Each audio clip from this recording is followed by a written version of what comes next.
Parents are struggling. They are not okay right now. They may be reaching out to you for help, and you may be thinking to yourself, I didn't sign up to teach parents how to teach. However, this is where we're at. Parents have been tasked with becoming their child's teacher with no training, no plans, no support, and no background that could help them. Imagine if your district suddenly decided to put all the educators in an employee pool, not the kind you swim in, the kind you get picked from, and each week, they would randomly assign you to a class. You wouldn't be matched up by your certifications, your experience, your interests, or how prepared you were. You'd just be assigned. How well would you do? Could you succeed? Of course. You're a teacher. There would probably be a curriculum. But even with those resources, would you be able to offer an education equal in quality to that which someone with more experience and investment in the subject and/or grade level would? Probably not.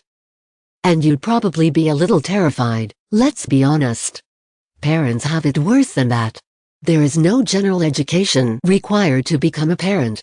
There are no child and adolescent development classes mandatory, no tests to take, no minimum standards to fulfill before receiving their position.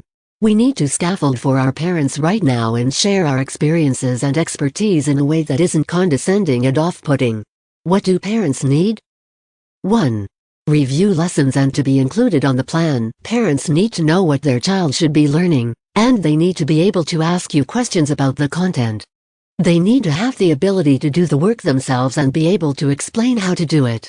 It may be easier in some cases to have a class for parents, where you invite them for a quick 15-minute review of the content you are about to teach. Math and grammar are usually two of the toughest areas for parents to recall, for example, so going over your method and helping them understand the content first, before you present it to the students, can really help. Another area that parents need a lot of help is in elementary reading and writing. Parents don't feel qualified to teach phonics, reading, or comprehension skills. Quickly offering them an overview of what each element is in a crash course may make them feel more confident about helping their child succeed. 2. To feel heard and validated, you've got to communicate that parents can do this. You've got to be very careful not to give them the impression that you are better than them, that you know more than them, or that you think this is a waste of time.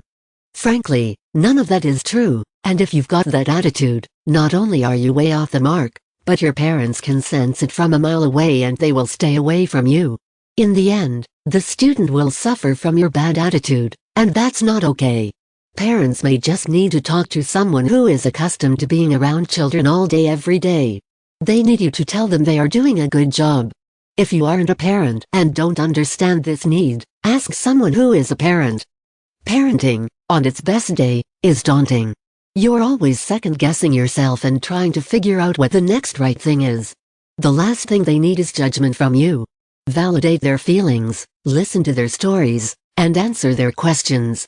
Keep an even demeanor, and don't show surprise or disdain at things they don't know. They are asking for your help. They want to learn. Treat them with mercy, grace, and kindness, just as you would any student. 3. For you to take the first step even if it's unintentional, schools and teachers are very intimidating. The fewer positive experiences your students' families have had, the more likely they are to be hesitant to get involved with you at all. You may feel hesitant to approach families.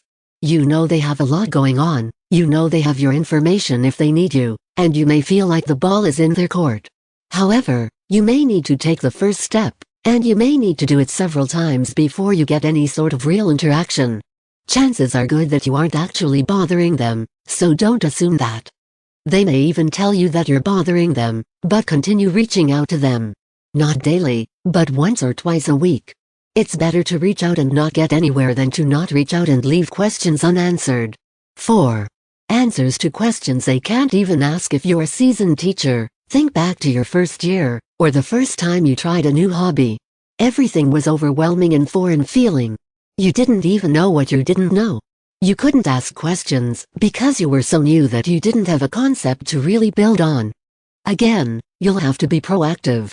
Assume that if one or two parents are asking, others may be wondering the same thing. Think ahead.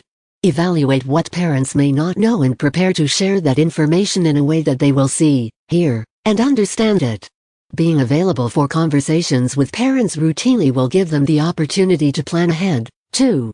They'll know you'll be contacting them again and may start thinking of questions to ask or things to discuss the next time you contact them. Don't contact parents just to check a box or fulfill the request of an administrator.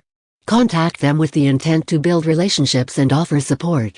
They may need information about child development to explain why their children are doing annoying things or can't understand some math concept. They may need ideas on how to keep their children active in an apartment when it rains for a week straight. They may just need to speak to another adult. Surely, we all know that feeling. 5. Connections to resources. Now more than ever, families may be looking for help with food, medical care, and other community resources. Keep yourself informed and connected so you can pass information on to families as they may need it. When people have to ask for resources, it takes a lot of courage and humility. It can be a humiliating experience to have to ask your child's teacher if they know of any place you can get food for your family, or money to pay a light bill before the electricity is cut off. Be aware that many people are struggling, and you may even consider asking all your families specifically if they have food, if they are safe, and if they need any resources that you can help them find. If you're asking everyone, and doing it consistently, you raise the chances of having parents confide in you when they really do need help. How do I find time for this? You may be wondering how you can possibly fit all this into an already very full schedule. The first answer is to consider it part of what you are already doing for students. Your role has changed a lot, and much of your responsibility has had to be passed on to parents. You may not be doing all the things you once did in the classroom, especially as far as managing students and keeping them physically safe and active. Consider this the way you can extend that physical safety. Also, realize that by teaching parents, you're making your own job easier. If you have parents to offer backup and you've taught them all they need to know, they can then fill in any gaps their children have. This is especially important for families with many children. They can't all be on the internet at once, and often, they're having to share devices. A quick touching of bases can be done before or after you teach everyone else just to keep them up to speed on their child's learning.